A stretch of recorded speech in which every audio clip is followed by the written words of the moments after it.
Once again happy Ramanavami to all ಅಂತ ಹೇಳ್ತಾ ಇವತ್ತಿನ ಫುಡ್ ಲಾಗ್ ಸ್ಟಾರ್ಟ್ ಮಾಡ್ತಿದ್ದೀನಿ. ಇವತ್ತಿನ ಫುಡ್ ನೀವು ನೋಡ್ತಾ ಇರೋದು ರಾಮನವಮಿ ಹಬ್ಬಕ್ಕೆ ಅಂತಲೇ ಮಾಡಿರೋದು.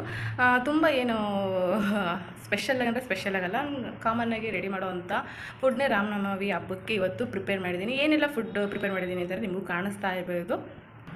ರಾಮನವಮಿ ಹಬ್ಬಕ್ಕೆ ನಾನು ಜಾಮೂನ್ ಶಾವಿಗೆ ಕೀರ್ ಪಾಯಸ ರೆಡಿ ಮಾಡಿದ್ದೆ, ವಿತ್ ಸೌತೆಕಾಯಿ ಕೂಡ ಸ್ಲೈಸ್ ಮಾಡಿಟ್ಕೊಂಡಿದ್ದೀನಿ. ಕೋಸಂಬರಿ ಬದಲಾಗಿ ಈ ಥರ ಸ್ವಲ್ಪ ಡಿಫ್ರೆಂಟಾಗಿ ಮಾಡಿಟ್ಕೊಂಡಿದ್ದೀನಿ.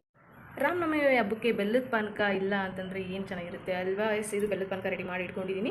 ಈ ಫ್ರೂಟ್ಸು ಆಪಲ್ಲು ಪೀಲ್ ರಿಮೂವ್ ಮಾಡಿದ್ರಿಂದ ಸ್ವಲ್ಪ ಹಿಂದೆ ಗುಟ್ಲೆ ತಿಂದರೆ ಏನೂ ಆಗೋಲ್ಲ. ನಾವು ಸ್ವಲ್ಪ ಬಿಟ್ಟರೆ ಅದು ಪೀಲ್ ರಿಮೂವ್ ಮಾಡಿದ್ರಿಂದ ಬ್ಲ್ಯಾಕ್ ಆಗಿಬಿಡುತ್ತೆ. ಮತ್ತು ಸೌತೆಕಾಯಿನ ಇಟ್ಕೊಂಡಿದ್ದೀನಿ. ಇದು ರಾಮನವಮಿ ಹಬ್ಬಕ್ಕೆ ಬೆಲ್ಲದ ಪಾಕ ರೆಡಿ ಮಾಡ್ಕೊಂಡಿದ್ದೀನಿ. ಪಾಯಸ ಆಯಿತು, ಬೆಲ್ಲದ ಪಾಕ ಆಯಿತು. ಸ್ವಲ್ಪ ಖಾರ ಇಲ್ಲದಿದ್ದರೆ ಇದ್ರ ಜೊತೆಗೆ ಏನು ಚೆನ್ನಾಗಿರುತ್ತೆ ಅಲ್ವಾ. ಅದಕ್ಕೆ ನಾನು ನನ್ನ ಮೋಸ್ಟ್ ಫೇವ್ರೇಟ್ ಚಟ್ನಿಯಲ್ಲಿ ಒಂದು ಟೊಮೊಟೊ ಗೊಜ್ಜು ಮತ್ತು ರೈಸ್